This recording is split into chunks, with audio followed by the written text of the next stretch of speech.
নমস্কার বন্ধুরা, farmer life চ্যানেলে সবাইকে স্বাগতম। অনেকদিন ধরে কোনো ভিডিও আপডেট দিচ্ছি না আপনাদেরকে, তো কাজের ব্যস্ততার কারণে কোনো ভিডিও আপডেট দিচ্ছি না। আর একটা ব্যাপার হচ্ছে যে ভিডিওতে সেরকম হারে ভিউজ আসে না, সেটাও একটা ব্যাপার। তো ভিউজ সেরকম না আসলে ভালো লাগে না। আর আমার চাষবাসের সমস্ত কিছুই প্রায় আমি তুলে ধরি, ব্যস্ততার কারণে অনেক কিছু তুলে ধরতে পারি না আপনাদের সামনে। তো এখন আমি আছি যে আমার নার্সারিতে, দেখতে পাচ্ছেন টমেটো নার্সারি করেছি। এখানে 3000 সিডস আমি ফেলেছিলাম এই বেডটিতে। তো 3000-এর মধ্যে প্রায় 26-27 মতো এখানে সিডস জার্মিনেশন হয়েছে। খুব সুন্দর জার্মিনেশন হয়েছে, দেখতে পাচ্ছেন। চারার চেহারাও অনেক ভালো রয়েছে। এটা হাত দিয়ে আমি ছড়িয়ে দিয়েছিলাম, একটা একটা করে বীজ দিইনি, যেহেতু আমার এতগুলো বীজ লাগবে না সেই কারণে আমি সময় নিইনি। প্রথমত হচ্ছে যে বেডটা যেভাবে তৈরি করলাম, সেটা হচ্ছে এখানে আমি হালকা ফসফেট এবং গোবর সার দিয়েছিলাম। তো এই জমিতে একটা ধান ক্ষেত ছিল, ধান ক্ষেত চাষ করে রাখা হয়েছিল, এখানে সেরকম কোনো সার ছিল না, সে কারণেই এটাতে শসা করা হবে।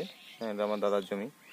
তো সেই জমিটিতে আমি এখানে করেছিলাম, সে কারণে শুকনো গোবর দিয়েছিলাম, ফরডন দিয়েছিলাম অল্প কিছু, আর অল্প কিছু ফসফেট দিয়েছিলাম।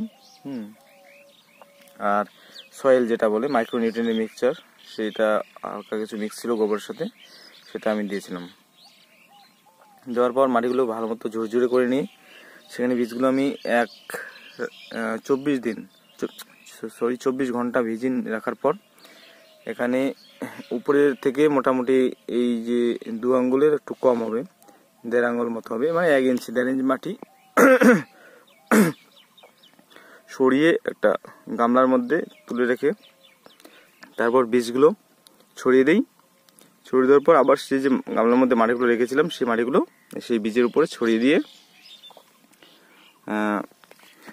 দিয়ে তার উপরে একটা যে সুতির যে পুরনো শাড়িগুলো রয়েছে, দেখতে পাচ্ছেন যে একটা শাড়ি, সুতির শাড়িগুলো উপরে বিছিয়ে দিয়ে তার উপরে খড় দিয়েছি। খড় দিয়ে তার উপরে আমি এখানে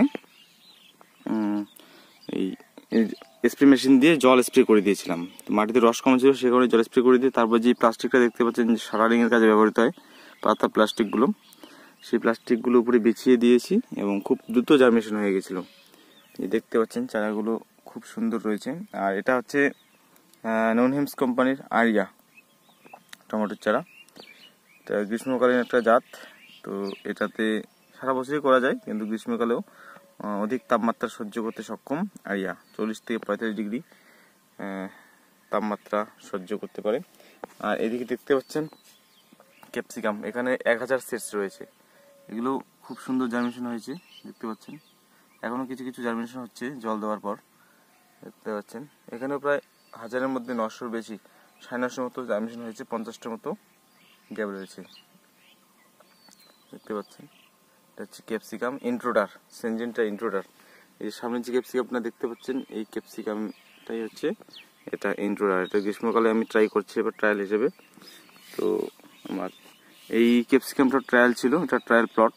হ্যাঁ, দেখতে পাচ্ছেন যে ক্যাপসিকামটা কীরকম প্রফিট কস্ট কীরকম হচ্ছে, মার্কেটিং কীরকম করা যায় সেটা দেখেছি। সবাই এবার হয়তো একটু বেশি পরিমাণে লাগানোর প্ল্যান আছে, সে কারণে এবার লাভ লসটা হিসাবটা বুঝবো, তারপর সামনে একটু বেশি পরিমাণে লাগাবো, মানে ব্যবসায়িকভাবে যেন মাল বাইরে সাপ্লাই দেওয়া যায় সেইভাবেই লাগাবো। আর আমাদের লোকাল মার্কেটে ক্যাপসিকাম নিচ্ছে, কিন্তু বেশি পরিমাণে হলে আর চলবে না। যখন 400-500 কেজি ক্যাপসিকাম আমি একদিনে তুলবো, তখন সাপ্লাই হবে না, তখন বাইরে সাপ্লাই দেওয়ার ব্যবস্থা করতে হবে। সেই কারণে এবার মার্কেটটাকে আমি দেখার জন্য অল্প করে লাগিয়েছি। আর এই টমেটোর চারা, তো টমেটোর চারাতে এখন জল দিয়েছি আমি। আর এখানে ট্রিটমেন্ট বলতে সেরকম কিছুই নেই, এখানে ট্রিটমেন্ট এখনও কিছু করিনি, এখানে কোনো বিষ কিছু দেয়নি। এখানে শুধু একবার রিডোমিল গোল্ড স্প্রে করেছিলাম, 2 গ্রাম করে রিডোমিল গোল্ড স্প্রে করেছি। তারপর সাফ ফাঙ্গিসাইড সেটা স্প্রে করেছি, সাফ ফাঙ্গিসাইডটা 2 বার স্প্রে করেছি এবং রিডোমিল গোল্ড 1 বার স্প্রে করেছি। এর পরিচর্যা। তো এখন আমি এখানে একটা ইমিডাক্লোপিড যে 70% আছে, 17.5% যেটা আছে সেটা স্প্রে করব।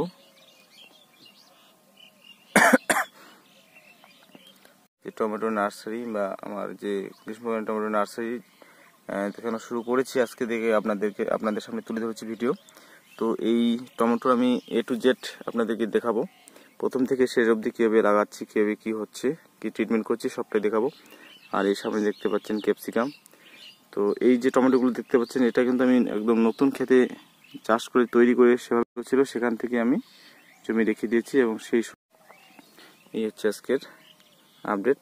ধন্যবাদ বন্ধুরা, ভালো থাকবেন, সুস্থ থাকবেন, আর ভিডিওটি ভালো লাগলে লাইক করবেন। ধন্যবাদ।